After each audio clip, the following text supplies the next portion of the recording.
The soft glow of candlelight danced across the sanctuary walls as Christmas Eve service drew to a close. Among the gentle murmur of prayers and hushed whispers, one voice pierced through the sacred silence with startling clarity. "Please, God, all I want is a daddy for Mama. She's so tired and sad." Benjamin Carter's eyes snapped open from his position in the last row. He searched the dimly lit church until his gaze found her, a small figure kneeling near the front altar. The child couldn't have been older than 5, her golden curls catching the flickering light from dozens of candles. Her crimson dress hung loose on her tiny frame, the fabric worn and mended. Mismatched shoes peeked out from beneath the hem, but her expression remained earnest, her small hands pressed together in fervent prayer. "God, please just send someone to take care of Mama," she whispered again, her voice carrying the weight of innocence and desperate hope. "I see her crying at night when she thinks I'm sleeping." Beside the child sat a young woman, her head bowed in exhaustion. Honeyed hair fell in waves around her face, hastily gathered with a simple band. She appeared barely past her 20s, yet weariness aged her features. Despite her fatigue, her touch remained gentle as she placed a protective hand on her daughter's small back. Benjamin felt something stir deep within his chest, a longing he'd buried since losing his beloved mother just 2 months prior. He'd driven here from his penthouse in the city, seeking solace in this humble church where his mother had always found peace. She'd often told him that Christmas miracles arrived quietly, without fanfare or announcement. Now he sat witnessing a child's selfless prayer, asking not for toys or treats, but for someone to ease her mother's burden. As the final hymn began, Benjamin watched the woman gather her threadbare coat and weathered purse. The little girl clutched a crumpled drawing while slipping her hand into her mother's. They slipped out before the last notes faded, disappearing into the swirling snow beyond the church doors.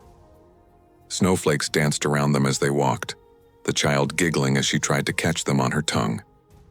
For a brief moment, her mother's face softened into something resembling joy, as if she'd forgotten such emotions were possible. Benjamin didn't follow, though something compelled him to rise from his seat. The child's voice echoed in his mind, more powerful than any sermon he'd ever heard. He remained until the last candle was extinguished, until the final parishioner departed with arms full of presents and hearts full of Christmas cheer. When the pastor approached, Benjamin asked quietly, "The woman with the young girl, do you know them?" The elderly man nodded thoughtfully. "Sarah comes occasionally, never requests assistance, keeps to herself. The child is named Emma, Sarah Anderson, I believe. Life has tested her greatly, but she perseveres with remarkable strength." Outside, the snow had intensified, blanketing the street in pristine white. Benjamin stood beneath a glowing street lamp, its light creating a soft halo in the falling snow. Sarah and Emma had vanished into the winter night, but their presence lingered in his thoughts. As snowflakes kissed his face, he pulled his coat tighter and gazed upward. For the first time in months, the crushing loneliness that had consumed him since his mother's death began to lift. Dawn broke over Benjamin's luxury apartment, but the image of mother and daughter haunted his thoughts. The penthouse felt colder than usual, emptier despite its expensive furnishings. That soft plea, "God, I just want a daddy for Mama," played like a song he couldn't silence. By afternoon, he'd learned her name, Sarah Anderson. Through discreet inquiries with a trusted friend and community outreach, he discovered their circumstances. Sarah lived in a deteriorating apartment complex on the town's forgotten side, where peeling paint and broken fixtures told stories of neglect. She was raising Emma alone after her husband's death 3 years earlier, a tragic accident on his way home from a second job. Since then, Sarah had been surviving on determination alone. She worked whatever job she could find, cleaning office buildings before dawn, washing dishes at a downtown diner, distributing flyers on busy street corners. Her income barely covered rent and groceries, yet she never sought charity. She carried herself with quiet dignity, pouring every ounce of her remaining strength into loving Emma. Benjamin stared out his office window, phone still in hand. He couldn't shake the image of Sarah's gentle touch on Emma's back, or the exhaustion shadowing her eyes when she smiled. That afternoon, he made arrangements. A contractor appeared at their building that evening, ostensibly to examine storm damage. By nightfall, leaking shingles had been replaced and the worst damage sealed. Days later, boxes of groceries materialized at their door. fresh produce, milk, bread, a soft wool blanket. Benjamin never signed his name, but on New Year's morning he couldn't resist a personal touch. He arrived before dawn, parking on the quiet street as the city still slumbered. Stepping out with winter daisies wrapped in brown paper and a bottle of fresh milk, he placed them gently outside apartment 3A. The handwritten note was simple. Someone above watches over you. He didn't knock or linger, but 10 minutes later, as Sarah opened her door for the morning paper, Emma's delighted squeal echoed through the hallway. "Mama, look, flowers and milk." Sarah read the note with furrowed brow. "Who would leave these?" Emma clapped her hands together. "I told you, Mama. God sent an angel just like I prayed for." From across the street, Benjamin watched Sarah add the flowers to a chipped ceramic mug on her windowsill. Emma savored the milk as if it were liquid gold. Something inside Benjamin settled, a rightness he hadn't felt since building his first property. This was different from constructing buildings or accumulating wealth. This was real, meaningful, something his mother would have celebrated. That night he returned with cookies and another note for the little believer. As Sarah held the box the next morning, Emma declared with shining eyes, "Mama, God really did send us our angel." This time Sarah had no argument, only whispered wonder. Maybe he did. The morning air bit sharply as Benjamin emerged from the corner cafe, coffee warming his hands. He had no business being in this neighborhood, yet something drew him back repeatedly. Curiosity, or perhaps something deeper he couldn't name. Near the market entrance, he spotted Sarah again. Bundled in her worn coat and carrying a small bag of groceries, she rushed to help an elderly man who'd slipped on the ice. She abandoned her purchases to guide him to a nearby bench, then returned with warm water and crackers from her own meager supplies. When the grateful man offered her crumpled bills, Sarah smiled and shook her head. "Just stay warm, sir." Later, Benjamin observed her on her building's front steps, reading aloud to a neighbor's young son while his mother finished her shift. These small acts of kindness went unnoticed by most, but Benjamin saw them clearly. Sarah reminded him of his mother, quietly generous, endlessly giving without expectation of reward. That evening, he studied old photographs of his mother tending her garden, her serene smile unchanging through the years. Sarah possessed the same spirit, the same gentle strength. Benjamin realized his feelings had evolved beyond mere admiration. A few days later, chance brought them face to face at a gas station. Sarah's car wheezed to a stop beside his, steam rising from under the hood. "Brutal morning, isn't it?" Benjamin offered. She looked up cautiously. "Worse than the forecast predicted." "Do you live around here?" he asked. Sarah hesitated. "Not too far. I'm Benjamin," he said, extending his hand. "Sarah," she replied, accepting his handshake. Their conversation remained light, complaints about the weather, jokes about unreliable fuel pumps. When Sarah laughed at his comment about gas stations choosing the worst moments to malfunction, Benjamin felt stunned by the transformation. Her entire face illuminated with genuine joy. Days later, he encountered them at the grocery store. Emma immediately recognized him from Christmas Eve. "You're the man from church," she exclaimed. "Mr. Angel," Benjamin chuckled. "I suppose that's me." While Sarah paid for their modest groceries, Emma chattered about her stuffed rabbit, her drawings, and how her mama made extraordinary pancakes when they had flour. Benjamin offered to carry their bags to the car, and after a moment's hesitation, Sarah accepted. The crisis came without warning. Sarah collapsed during her third consecutive shift, her body finally surrendering to exhaustion and malnutrition. The emergency room admitted her immediately, but her insurance proved inadequate. Medical bills accumulated by the hour. When she regained consciousness, a nurse handed her an envelope. "Your account has been settled in full." Anonymous donor left this note. With trembling fingers, Sarah opened the message. "Completely paid. Merry Christmas." She stared at the words, heart racing. Who would do this? Why? Clutching the note, she whispered, "Who are you?" The revelation struck like lightning. Sarah was restocking shelves at the bookstore where she worked weekends when her co-worker gasped over her phone. "Isn't this the guy you were talking to at the gas station?" she asked, turning the screen toward Sarah. Sarah's blood turned to ice. The business article displayed a polished photograph. Benjamin Carter, CEO of Carter Development, standing before a gleaming skyscraper in an expensive suit. The headline read, "Reclusive real estate tycoon returns to hometown for holidays." Everything clicked into place. The repairs, the groceries, the hospital bill, the mysterious gifts, all of it had been him. Sarah left work early, her mind reeling with betrayal and disbelief. At home, Emma was drawing by the window, humming contentedly. "Mama," she beamed. "Mr. Angel left another note. He said he liked my picture of Patches." Sarah knelt beside her daughter, brushing golden hair from her face. "Emma, Mr. Angel's real name is Benjamin. He's not just a kind man. He's very wealthy and powerful, and he's been helping us." Emma blinked innocently. "He helped because we needed help, right?"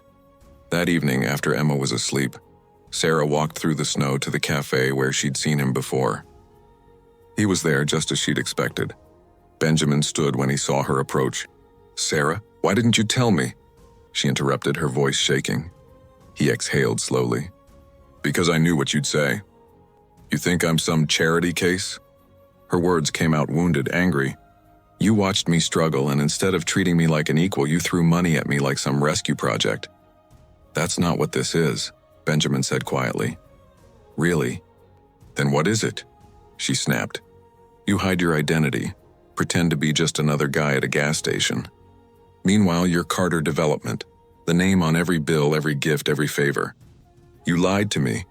"I never lied," Benjamin said softly. "I just didn't lead with my financial portfolio." "I don't need your pity," Sarah said bitterly. "I don't need some wealthy man feeling sorry for the poor widow and her child. I'm not helping because I pity you," he said, stepping closer. "I'm helping because you deserve better. You deserve peace, rest, joy.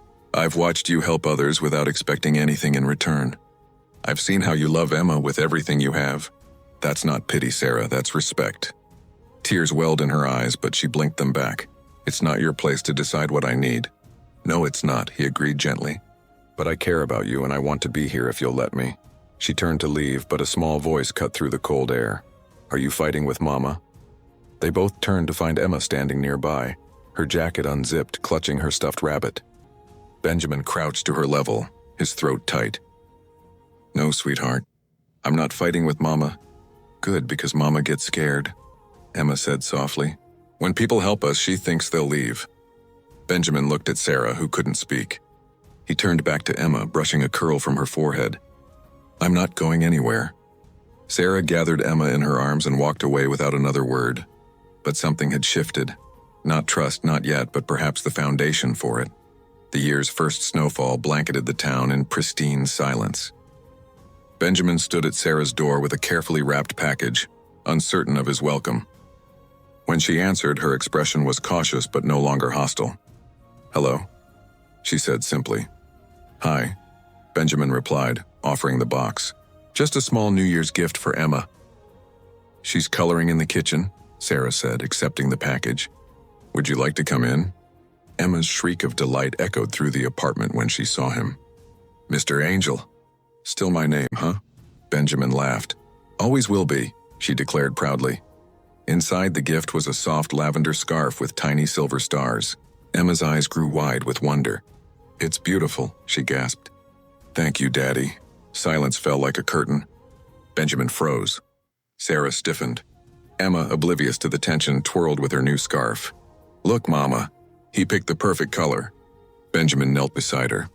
"Do you like it?" "I love it," she grinned. He rose, meeting Sarah's wide eyes. "I didn't prompt her to say that." "I never suggested it." Sarah nodded but remained silent. "I'm not trying to replace anyone," he added quietly.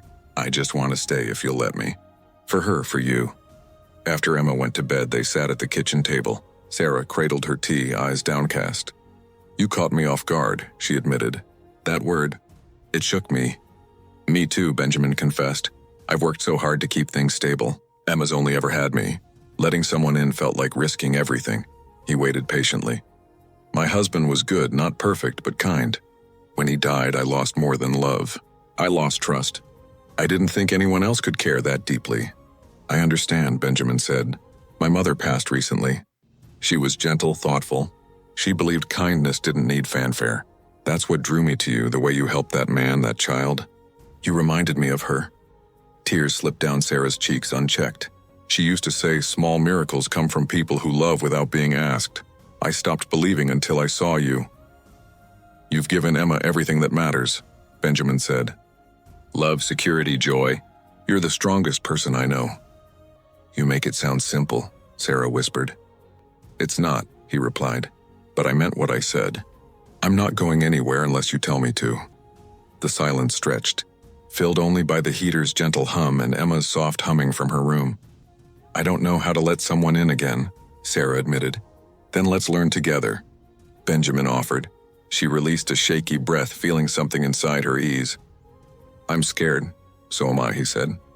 But maybe scared is where something good begins. As Benjamin prepared to leave, Emma ran to him. Bye, Daddy, she said brightly, then paused. Is it okay if I call you that? Benjamin knelt and hugged her close. It's more than okay. Sarah stood in the doorway, arms crossed lightly, caught between fear and hope. This time when Benjamin said, I'll see you soon, she believed him. Snow fell in thick, gentle flakes, transforming the town into a winter wonderland. But this time the air wasn't heavy with silence. It rang with laughter. Emma raced ahead, her boots sending snow flying as she began building a snowman. He needs a carrot nose, she called back. Benjamin laughed, dusting snow from his coat. What about arms? Branches, she grinned. Mama can find some. Sarah, wearing Benjamin's borrowed scarf, smiled. On it, sweetheart. Together they constructed a lopsided snowman with a twig grin and Emma's mitten for a hat. Next came the ice rink, where Benjamin helped Emma with her skates and held her hands as she wobbled across the ice. Sarah hesitated before joining them. I haven't done this in years. Then we'll take it slow, Benjamin replied, offering his hand. They skated, stumbled, and laughed until sunset painted the sky in brilliant oranges and pinks. By the time they reached home, Emma was drowsing in the back seat, her scarf sliding off her shoulder. That evening, Sarah prepared chicken soup while Emma set the table with ceremonial importance. Benjamin handled the dishes afterward, and the three of them curled up on the sofa under a shared blanket. Emma nestled between them, clutching her beloved stuffed rabbit Patches. Benjamin noticed the toy's frayed seams and loose button eye, but Emma held him like a treasure. Patches is brave, she'd once told him. Mama gave him to me when I was tiny. He keeps nightmares away. Later, while Sarah tucked Emma into bed, Benjamin stayed behind. He examined the worn rabbit, seeing the threads pulling loose, the stuffing beginning to show. He could have replaced it with something new, but he understood this wasn't just a toy. It was love made tangible. That night, Benjamin found needle and thread. With patient care, he mended the torn seams, secured the button eye, and reinforced the ears. He tied a tiny lavender ribbon around Patch's neck, matching Emma's favorite scarf, then placed the rabbit beside her pillow. The next morning, Emma's delighted scream echoed through the apartment.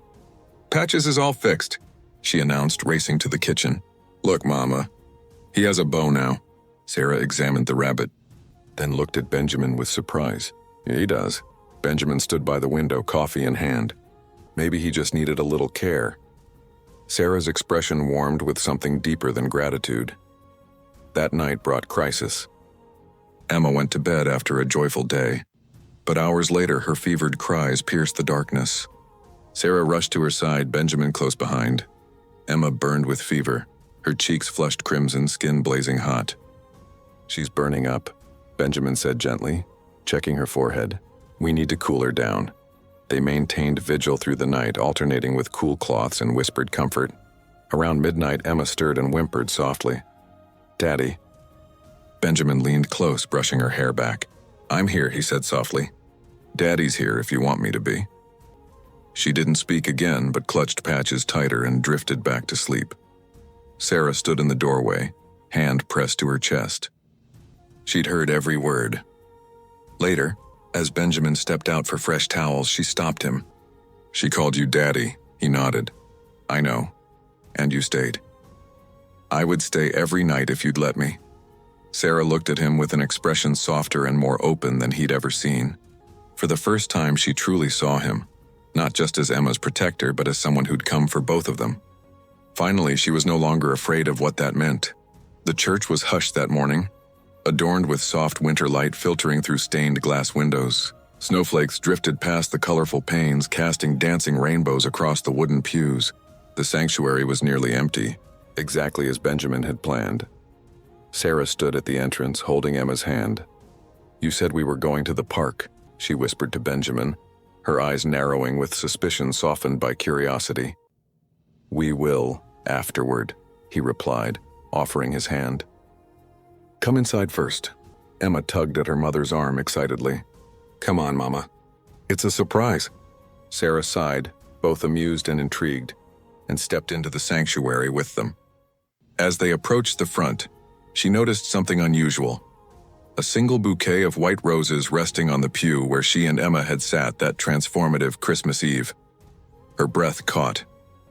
Then she turned to see Benjamin standing beneath the gentle glow of altar candles. The church was empty except for them, but the air felt sacred, not because of the building, but because of the moment. Benjamin stepped forward and reached for Emma first. He knelt on one knee, looking up at her with warmth flooding his eyes. "Emma," he said, his voice steady but thick with emotion. "From the moment I heard your prayer, something awakened in me. You didn't ask for presents or magic or snow. You asked for someone to love your mama, and I knew then that I wanted to be that person." Emma's lips parted in wonder.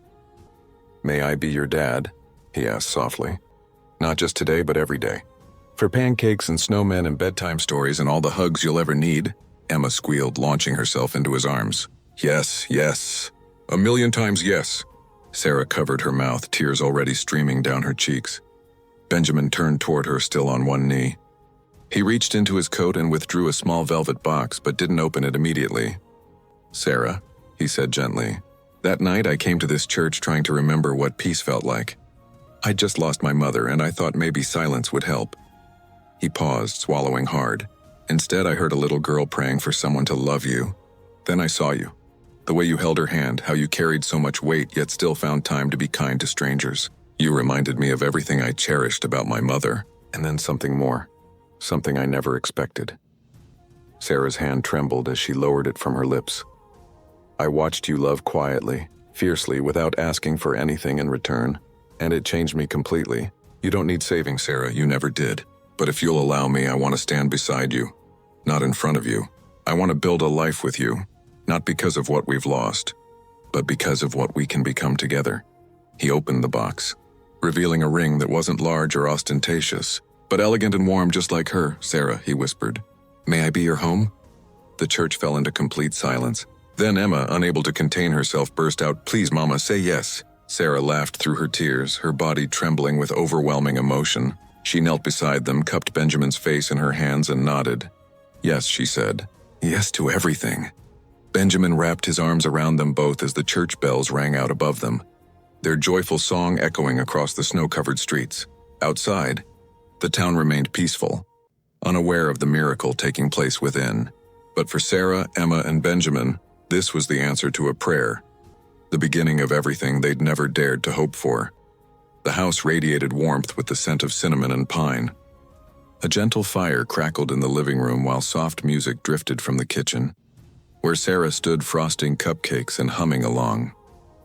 Benjamin was in the study, helping Emma wrap presents with excessive amounts of tape and an endless supply of glitter. Snow lay thick and peaceful outside, just as it had 1 year ago. Everything had transformed since then, yet everything felt exactly as it should have always been. Benjamin and Sarah had moved into a cozy home just blocks from the old church. It featured a backyard for Emma to explore, a reading corner filled with cushions and books, and a front porch where they shared hot chocolate on chilly mornings. Most importantly, it overflowed with warmth, laughter, and love. Emma had blossomed into a radiant, joyful child, always singing, always dancing, always talking about her family. She wore her lavender scarf everywhere and kept Patches, now fully restored, tucked beside her every night. Benjamin had become more than Sarah ever imagined possible. A partner, a father, a man who chose love not because it was easy, but because it mattered. Together, they'd established a charitable foundation called Angels of Christmas. Inspired by Emma's whispered prayer that changed everything, the nonprofit provided financial support, mentorship, and housing assistance to single mothers throughout the region. It became Benjamin's new legacy, built not on skyscrapers but on second chances. As evening approached, Sarah bundled Emma into her coat and boots. "We have one quick stop to make," she said, smiling mysteriously. "Where are we going?" Emma asked, clutching a small wrapped gift. "You'll see." They walked hand in hand through the quiet streets, snow crunching beneath their boots, until the steeple of the old church appeared. The sanctuary was empty except for a few candles flickering near the altar. Sarah led Emma to the front pew, the exact spot where she'd once knelt, small and uncertain, praying for something she couldn't name. Emma looked around with wide eyes. "I remember this place," she whispered. "I thought you might," Sarah said gently. They sat in comfortable silence. Then Emma leaned forward, folded her hands, and whispered toward the empty altar. "God, thank you," she said, her voice filled with wonder. "I got my daddy for Christmas." Sarah's eyes filled with tears as Benjamin stepped quietly into the sanctuary behind them. He said nothing, simply placed his hand on Sarah's shoulder and kissed the top of Emma's head. Outside, the world remained cold and quiet. But inside that little church, the warmth of a family born not of perfection but of love glowed brighter than any candle. Somewhere deep in Sarah's heart, she knew miracles were real, especially the kind whispered on a snowy Christmas night. If this story of love, hope, and unexpected miracles touched your soul, you cannot afford to miss another heartwarming tale from Echoes of Heart. Hit that subscribe button right now and ring the notification bell, because stories like these don't just entertain, they restore faith in humanity itself. Share this with someone who needs to believe in miracles again, because sometimes the most beautiful families are formed not by blood but by choice, one act of kindness at a time. Subscribe to Echoes of Heart now, where every story reminds us that love always finds a way.